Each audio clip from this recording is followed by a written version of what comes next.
لله إن الحمد لله نحمده ونستعينه ونستغفره ونعوذ بالله من شرور أنفسنا ومن سيئات أعمالنا من يهده الله فلا مضل له ومن يضلل فلا هادي له أشهد أن لا إله إلا الله وحده لا شريك له وأشهد أن محمدا عبده ورسوله يا أيها الذين آمنوا اتقوا الله حق تقاته ولا تموتن إلا وأنتم مسلمون يا أيها الناس اتقوا ربكم الذي خلقكم من نفس واحدة وخلق منها زوجها وبث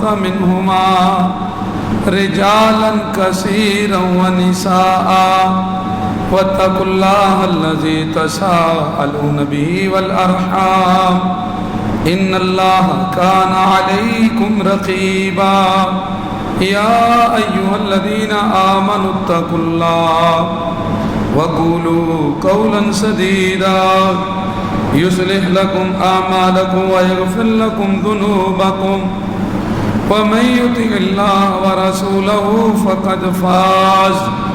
فقد فاز فوزا عظيما أما بعد فإن خير الحديث كتاب الله وخير الهدي هدي محمد صلى الله عليه وآله وسلم وشر الأمور محدثاتها وكل محدثة بدعة وكل بدعة ضلالة وكل ضلالة في النار أعوذ بالله من الشيطان الرجيم من همزه ونفخه ونفسه قال الله تبارك وتعالى في القرآن المجيد والفرقان الحميد أعوذ بالله من الشيطان الرجيم كل نفس ذائقة الموت ونبلوكم بالشر والخير فتنة وإلينا ترجعون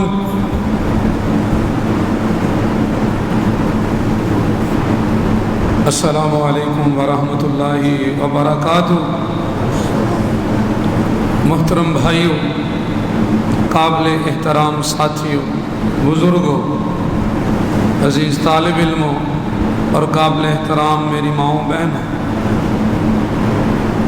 اللہ تبارک و تعالی کی ہم جتنی بھی تعریف کریں، حمد و ثنا کریں، وہ کم ہے۔ وہ ہمارا خالق مالک ہے، اس کا بہت بڑا فضل اور کرم ہے کہ اس نے ہمیں انسان بنایا ہے اور مسلمان بنایا ہے، اور ہمیں ایسا بنایا ہے کہ ہم اپنے پیارے نبی کریم صلی اللہ علیہ وسلم کی سیرت کو، آپ کی زندگی کو اپنے لیے قابل نمونہ اور قابل عمل سمجھتے ہیں۔ یہ اللہ کا فضل ہے صرف اور صرف۔ محترم بھائیوں، اس وقت ہر طرف سے ہر بندے کے لیے فتنے منڈلا رہے ہیں۔ کوئی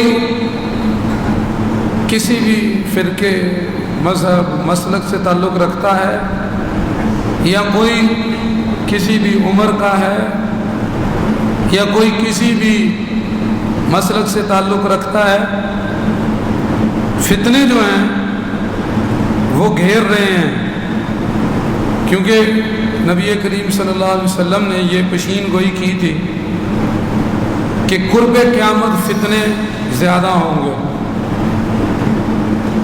ہر طرف فتنے پھیل جائیں گے۔ تو اس چیز کو مد نظر رکھتے ہوئے فتنے کے بارے میں ہم گفتگو کریں گے اور اس کو سمجھیں گے۔ آج صرف اس ایک بات کو سمجھیں گے کہ یہ جو فتنہ ہے اس کا معنی کیا ہے، اصل میں فتنہ کہتے کس چیز کو۔ اس کے اندر بہت کچھ ہے بیان کرنے والا، فتنہ کیا چیز ہے؟ فتنہ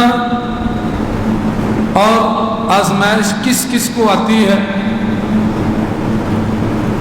اور کس طرح انسان فتنے کے اندر ملوث ہوتا ہے، کون سی چیزیں انسان کے لیے فتنے کا باعث بنتی ہیں، فتنے کی اقسام کتنی ہیں، فتنے کون کون سے ہیں، اور فتنوں سے بچنے کے لیے اللہ اور اللہ کے رسول صلی اللہ علیہ وسلم نے کون کون سے اقدامات ہمیں بتلائے، ان میں سے جو کچھ بیان ہو سکا اس دفعہ بیان کریں گے۔ تو سب سے پہلی چیز ہے بنیادی، یہ جو لفظ ہے فتنہ، فا تا نون یہاں سے بنا ہے، اس کا اصل معنی سمجھنا کیا ہے؟ عربی زبان میں فاتنہ کا معنی ہے آزمائش کرنا، امتحان میں ڈالنا، اور یہ لفظ نکلا ہے بڑے سخت معنی سے، یہ نکلا ہے لفظ فتنت الذهب والفضة سے۔ عرب لوگ جب سونے، چاندی یا کسی بھی دھات کی ڈلی کو لے کر اس کو پگھلاتے آگ کے اوپر، اور وہ پانی بن کر سونا الگ بہہ جاتا، چاندی پانی بن کر بہہ جاتی، اور باقی دھاتیں پانی بن کر بہہ جاتی، اور کوٹ جل جاتی، تو اس وقت یہ لفظ وہ بولتے تھے فتنت الذهب والفضة، میں نے سونے کو فتنے میں ڈال دیا ہے، میں نے چاندی کو فتنے میں ڈال دیا ہے، یہ لفظ وہاں سے نکلا ہے۔ قرآن پاک میں اس معنی کے اندر یہ استعمال ہوا ہے آگ کے اوپر جلا کر پگھلائے جانے کے معنی میں۔ اللہ تعالیٰ نے قرآن پاک کے اندر ارشاد فرمایا یوم ہم علی النار یفتنون، جس دن جہنمیوں کو آگ کے اوپر فتنے میں ڈالا جائے گا، یعنی ان کے جسم کو گالا اور پگھلایا جائے گا۔ قرآن میں اس معنی میں یہ استعمال ہوا ہے۔ دو جگہ پہ قرآن پاک میں اللہ تعالیٰ نے اس کو ذکر کیا اور کہا کہ فتنہ جو ہے یہ اپنے معانی کے اعتبار سے اتنی سخت چیز ہے کہ قتل ہونا آسان ہے، لیکن فتنہ زیادہ سخت چیز ہے۔ دو جگہ اللہ تعالیٰ نے قرآن پاک میں فرمایا وَالْفِتْنَةُ أَشَدُّ مِنَ الْقَتْلِ، اور وَالْفِتْنَةُ أَشَدُّ أَكْبَرُ مِنَ الْقَتْلِ، فتنہ قتل سے زیادہ بڑا ہے اور فتنہ قتل سے بھی زیادہ سخت ہوتا ہے۔ یہ ہے فتنے کا اصل لغوی معنی، کہ فتنے کا معنی ہوتا ہے آگ کے اوپر جلا کر پگھلا دینا اور پانی بن کر بہہ جانا اس دھات کا جس کو فتنے میں ڈالا گیا۔ عربی لوگ کہتے ہیں دینار مفتون، جب سونے کو پگھلاتے تھے تو دینار بناتے تھے۔ دینار کب بنتا تھا؟ جب سونا پانی کی طرح بہہ جاتا، ایک سچے میں اسے ڈالتے تو دینار بنتا۔ تو کہتے یہ جو دینار ہے نا یہ ہے مفتون، اس کو فتنے میں ڈالا جا چکا ہے جب پانی بن کر وہ بہہ جاتا تھا۔ یہ ہے اس کا اصل معنی۔ تو میرے بھائیوں یاد رکھیے گا، یہ میری اور آپ کی زندگی کا جو سلسلہ ہے یہ فتنوں سے گھرا ہوا ہے۔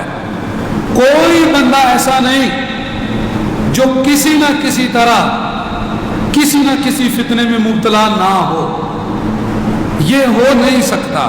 یہ کیوں ہوتا ہے وہ میں آگے بتلاتا ہوں۔ پہلے آپ اللہ رب العالمین کا واضح اعلان سن لیجئے۔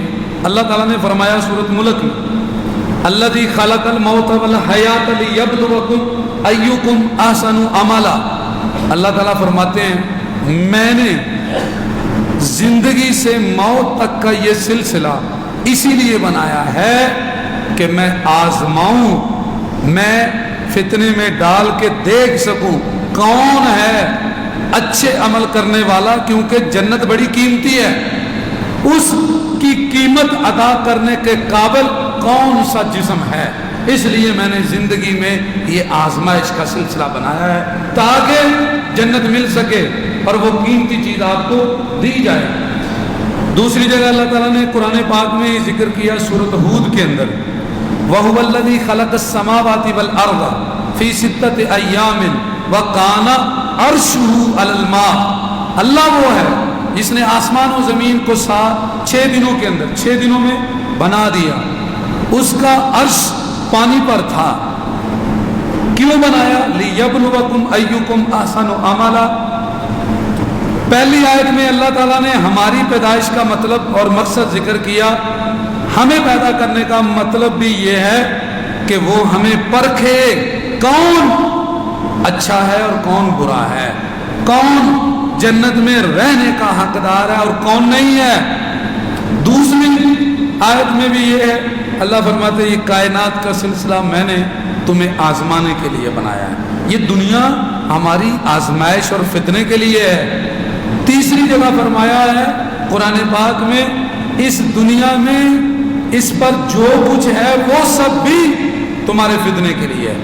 ہماری پیدائش، کائنات کی پیدائش، اور تیسری جگہ کائنات میں موجود ہر چیز کی پیدائش ہمارے فتنے کے لیے ہے. تیسری جگہ سورۃ القاف میں اللہ تعالیٰ نے فرمایا اِنَّا جَعَلْنَا مَا عَلَى الْأَرْضِ زِینَةً لَهَا.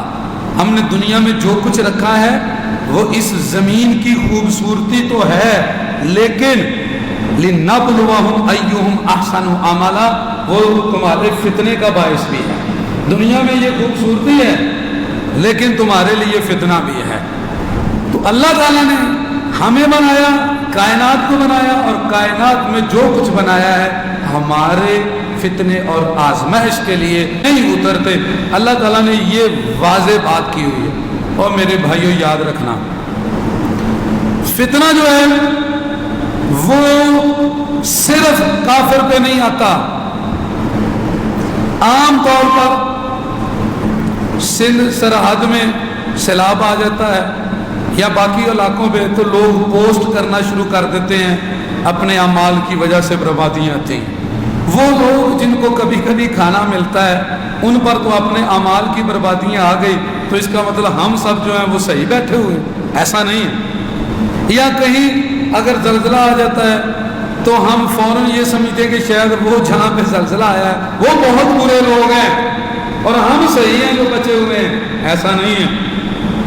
کسی پر آزمائش آتی ہے تو ہم سمجھتے ہیں کہ شاید یہ گناہ گار ہے اس لیے اس پر آزمائش آ رہی ہے. ایسا نہیں ہے. ہمارے کاغذ، ہمارے معیار اور ہیں لیکن اللہ کا معیار اور ہے. ہم تکلیف زدہ کو سمجھتے ہیں کہ اسے تکلیف آئی ہے، یہ برا ہے، اور مجھے اللہ نے 4 روپے دیے ہوئے ہیں تو اس کا مطلب ہے وہ مجھ پر بڑا خوش ہے. ایسا نہیں ہے. فتنہ کون سی چیز بن سکتی ہے یہ میں آپ کے سامنے ذکر کرتا ہوں. اس سے پہلے یاد رکھیں آزمائش اور فتنہ کافر، گناہگار، فاجر کے ساتھ خاص نہیں ہے. فتنہ اور آزمائش مومنوں کی بھی ہوتی ہے، نبیوں کی بھی ہوتی ہے میرے بھائیوں. اس لیے کبھی کوئی مسئلہ بنے تو مت سمجھنا کہ یہ بندہ جو ہے نا یہ برا ہے اس لیے یہ بیماری سے آ گئی ہے، سزا آ گئی ہے، آفت مل گئی ہے اور میں بچا ہوا ہوں، میں صحیح ہوں. ایسا کبھی مت سوچنا. اللہ تعالیٰ مومنوں کو بھی آزماتے ہیں. قرآن میں اللہ تعالیٰ نے کیا کہا؟ احسب الناس ان یترکوا ان یقولوا آمنا وهم لا یفتنون. لوگ یہ سمجھتے ہیں کہ ہم یہ کہہ دیں گے ہم مومن ہیں تو اللہ فرماتے ہیں کیا ان کو فتنے میں نہیں میں ڈالوں گا؟ وَلَقَدْ فَتَنَّ الَّذِينَ مِن قَبْلِهِمْ، ان سے پہلے بھی لوگوں کو میں نے فتنے میں ڈالا، آزمایا انہیں. فَلَيَعْلَمَنَّ اللَّهُ الَّذِينَ صَدَقُوا وَلَيَعْلَمَنَّ الْكَاذِبِينَ. اللہ تعالیٰ فرماتے ہیں پریکٹیکلی لائف میں لوگوں کے سامنے اور خود بندے کو بھی یہ پتا چل جائے کہ میں سچا ہوں یا جھوٹا ہوں، اس لیے اللہ فرماتے ہیں میں فتنے میں ڈال کے آزمائش کرتا ہوں. ایمان والے کی میں آزمائش کرتا ہوں، اسے فتنے میں ڈالتا ہوں، اسے بھی پتا چلے کہ میں نے یہ جو کہا ہے نا میں مومن ہوں، کیا یہ اس میں سچا ہے کہ نہیں، یہ دکھانے کے لیے اللہ کہتے ہیں میں مومن کی بھی آزمائش کرتا ہوں، اور مومن کو بھی فتنے میں ڈالا جاتا ہے۔ اور میرے بھائیوں پوری ایمان والی قوموں کو فتنے میں ڈالا جاتا ہے، قرآن نے اس کی مثالیں دی ہیں۔ اللہ تعالیٰ نے فرمایا فَإِنَّا قَدْ فَتَنَّا قَوْمَكَ مِن بَعْدِكَ وَأَزَلَّهُمُ السَّامِرِيُّ۔ موسیٰ علیہ السلام پہنچے کوئی طور پہ، اللہ تعالیٰ نے کہا موسیٰ ہم نے تیرے بعد تیری قوم کو آزمایا، اس نے فتنے میں ڈالا کہ تو نے جو انہیں پڑھایا ہے کیا عمل کرتے ہیں، تو میرے پاس آیا ہے تیری ساری قوم پیچھے فتنے میں پڑ گئی ہے، اور سامری غالب آ گیا ان پر، اور تیری تربیت ہدایت تیری تعلیم ختم ہو۔ ابھی موسیٰ اللہ تعالیٰ کے پاس بات کر رہے ہیں، اور اللہ تعالیٰ بتا رہے ہیں کہ پیچھے میں نے تیری قوم کو چیک کیا ہے، فتنے میں ڈالا، تیری قوم فیل ہوگی موسیٰ، وَأَزَلَّهُمُ السَّامِرِيُّ۔ موسیٰ پر ایمان لانے والے وہ بنی اسرائیل جن کے لیے سمندر پھاڑا گیا، جن کے لیے بادل سایہ بنتے تھے، جن کے لیے منو سلوا اترتا تھا، جن کو اللہ نے فرعون کے مقابلے میں نجات دی اور فرعون کو ڈبو دیا، اللہ نے انہیں بھی آزمایا، اور وہ سارے کے سارے گمراہ ہو گیا۔ باز اللہ سامری، چند ایک بندے بچے، ہارون بیچارے کی کوئی دال نہ گلی علیہ السلام کی۔ تو یہ واقعہ ایک الگ ہے، واقعہ پورا سنانا مقصود نہیں، اس بات کی دلیل دینا مقصد ہے کہ اللہ تعالیٰ پوری جماعت کو آزماتا ہے، مومنوں کی، صحابہ کی، نبی کے یاروں کی جماعتوں کو آزمایا جاتا ہے، نبی کے ساتھ رہنے والوں کو آزمایا جاتا ہے، اور یہاں تک بس نہیں، حتیٰ کہ نبی کو آزمایا جاتا ہے۔ مومن کو جو آزمائش ہوتی ہے وہ آزمائش مومن کا درجہ بلند کر دیتی ہے، کافر کو جو آزمائش ہوتی ہے وہ کیا کرتی ہے، وہ بھی میں آپ کے سامنے مثال رکھتا ہوں۔ اللہ تعالیٰ جب بھی ایمان والے کو آزماتا ہے تو ایمان والے کا صدق اور اس کا ایمان کی مضبوطی اور صلابت وہ ظاہر ہو جاتی ہے، اس پر بھی، لوگوں پر بھی، اور پریکٹیکل لائف میں بھی نامہ اعمال میں لکھ دیا جاتا ہے یہ بندہ اس آزمائش میں پاس ہو گیا، اور مومن سرخرو ہو جاتا ہے فتنے میں اور آزمائش میں۔ آپ اندازہ کیجئے، ایک دو آپ کو ریفرنس دیتا ہوں، سورۃ 7 میں دیکھیں 24 سے 26 نمبر پہ داؤد علیہ السلام کا اللہ نے تذکرہ کیا، فرمایا وَظَنَّ دَاوُودَ أَنَّمَا فَتَنَّاهُ۔ ایمان والے تھے، اللہ کے پیغمبر تھے داؤد علیہ السلام، اللہ کہتے ہیں وہ سمجھ گئے داؤد کہ میں نے ان پہ فتنہ ڈالا ہے اور انہیں آزمایا ہے۔ اللہ تعالیٰ کہتے ہیں جب میں نے داؤد کو فتنے میں ڈالا، ایمان والے کی نشانی ہے جب فتنہ آتا ہے فوراً اللہ کے سامنے جھک کر اللہ کی طرف رجوع کر کے استغفار شروع کر دیتا ہے، یہ چیز نجات دے دیتی ہے ایمان والے کو۔ اللہ تعالیٰ نے فرمایا داؤد علیہ السلام جب سمجھ گئے کہ میں نے انہیں فتنے میں ڈالا فاستغفر ربہ وخر راکعا واناب، تو اس نے استغفار شروع کر دیا فوراً۔ یہ بہت بڑا ہتھیار ہے، اور فتنے آپ کے ہر طرف منڈلا رہے ہیں۔ آگے میں بتاتا ہوں کہ فتنہ کہاں کہاں سے آتا ہے، آپ نے فوراً استغفار شروع کر دینا ہے۔ استغفار بلٹ پروف جیکٹ ہے فتنے کے لیے، فوراً آنے والے فتنے ہیں، سمجھو فتنے کا جو بریسٹ ہے استغفار کے ذریعے اس کے سامنے شیلڈ بن جائے گی اور آپ بچ جائیں گے۔ اللہ تعالیٰ فرماتے ہیں داؤد علیہ السلام نے استغفار شروع کر دیا، وہ رکوع میں گر گیا، سجدے میں گر گیا، وہ میری طرف لوٹ آیا۔ اللہ کہتے ہیں فغفرنا لہ ذالک، ہم نے وہ فتنہ بھی معاف کر دیا جس میں وہ آزمائش میں پڑا تھا، اور اس کے بعد وَإِنَّ لَهُ عِندَنَا لَزُلْفَىٰ وَحُسْنَ مَآبٍ یا داؤد اِنَّا جَعَلْنَاكَ خَلِيفَةً فِي الْأَرْضِ۔ نبی کو، نبی کے صحابہ کو اور ایمان والوں کو جب فتنے آتے ہیں تو فتنے میں جب وہ کامیاب ہوتے ہیں ان کا درجہ بڑھ جاتا ہے، مرتبہ بلند ہو جاتا ہے، ویلیو بڑھ جاتی ہے۔ وہ خالص جو چیز ہوتی ہے، خالص مال، اس کی قیمت بڑھتی ہے کہ نہیں؟ تو فتنہ جب پگھلا کر خالص کر دیتا ہے مومن کو اور مزید، تو اس کا اللہ کے ہاں مرتبہ مزید بڑھ جاتا ہے۔ اب اللہ نے داؤد علیہ السلام کے بارے میں کہا اس کا ہمارے پاس بڑا مقام تھا، اچھا مقام مرتبہ، اور میں نے دنیا میں بھی اسے خلیفہ بنا دیا۔ کیوں؟ فتنے میں وہ کامیاب ہو گئے۔ سلیمان علیہ السلام کا تذکرہ کیا، آپ اندازہ کیجئے وہاں بھی اللہ نے ذکر کیا وَلَقَدْ فَتَنَّ سُلَيْمَانَ، اللہ کہتے ہیں ہم نے سلیمان کو بھی فتنے میں ڈالا۔ وَأَلْقَيْنَا عَلَى كُرْسِيِّهِ جَسَدًا، ہم نے اس کی کرسی کے اوپر ایک جسم ڈال دیا۔ ثُمَّ أَنَابَ، یہاں فتنہ بیان کرنا مقصد نہیں، دلیل ہے کہ سلیمان علیہ السلام پر فتنہ آیا۔ ثُمَّ أَنَابَ، وہی بات جو میں نے پہلے کی ہے، ایمان والا استغفار اور توبہ شروع کر دیتا ہے۔ سلیمان علیہ السلام نے بھی توبہ کی، اللہ تعالیٰ فرماتے ہیں کہ اس نے کہا رب اغفر لی وہب لی ملکا لا ینبغی لأحد من بعدی، استغفار کیا، مجھ سے دعائیں شروع کر دی۔ اللہ کہتے ہیں میں نے معاف کرنے کے ساتھ ساتھ فتنے میں انہیں سرخ روح کر دیا، اور کیا دیا اندازہ کیجئے، فسخرنا لہ الریح، اللہ کہتے ہیں جتنا فتنہ سلیمان پہ سخت تھا میں نے انعام بھی اتنے سخت کیے۔ ہوا اس کے تابع کر دی، ہوائیں تابع کر دی، تجری بامرہ، وہ اس کے آرڈر سے چلنے لگ پڑی ہوائیں، رخاء حیث اصاب، ہوائیں جہاں سلیمان کہتے وہاں انہیں لے کر جاتی۔ والشیاطین، شیطان سلیمان علیہ السلام کے تابع کر دیے۔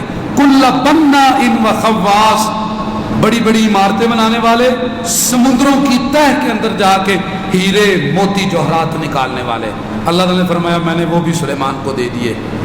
وآخرین مقرنین فی الاسواد، بڑے سرکش شیطان اور جن سلیمان علیہ السلام انہیں پکڑ کر زنجیروں میں جکڑ کر ان کو سینہ کر دیتے اور ان سے بھی کام لیتے۔ اور جیسے ہم آپ انسانوں کو دیکھتے ہیں نا، گھوڑے کو اور سرکش سانڈ کو کس طرح وہ جو ہے نا وہ تانگے کے آگے، ریڑھی کے آگے جوت کر اس کو بندہ کام لے لیتا ہے، سلیمان علیہ السلام جنوں کو زنجیروں میں جکڑ کر ان سے کام لیتے، جن بھی سلیمان علیہ السلام سے بھاگتے، شیطان بھی بھاگتا۔ لیکن اس سے پہلے اللہ نے یہ ذکر کیا ہے میں نے اسے بھی فتنے میں ڈال کر پہلے پرکھا کیا وہ اس قابل ہے یا نہیں، آزمائش کے بعد یہ ملا۔ موسیٰ علیہ السلام کا تذکرہ کیا، اللہ تعالیٰ نے کہا وَفَتَنَّاكَ فُتُونًا، موسیٰ ہم نے تجھے بھی بڑے بڑے فتنوں سے نکالا، تیری ہجرتیں بچپن سے لے کر کیسے دریا میں تجھے تیری ماں نے ڈالا، بہن ساتھ چلتی رہی، اسی سورۃ طٰہٰ میں 40 نمبر آیت پہ یہ تذکرہ شروع ہو گیا، فتنے کا تذکرہ کیا، اور 41 نمبر آیت میں کہا وَاسْتَنَعْتُكَ لِنَفْسِي، جب موسیٰ میں نے تجھے فتنے میں ڈالا اس کے بعد وَاسْتَنَعْتُكَ لِنَفْسِي، موسیٰ میں نے تجھے اپنے لیے چن لیا، تو میرے برگزیدہ بندوں میں سے بن گیا۔ کب؟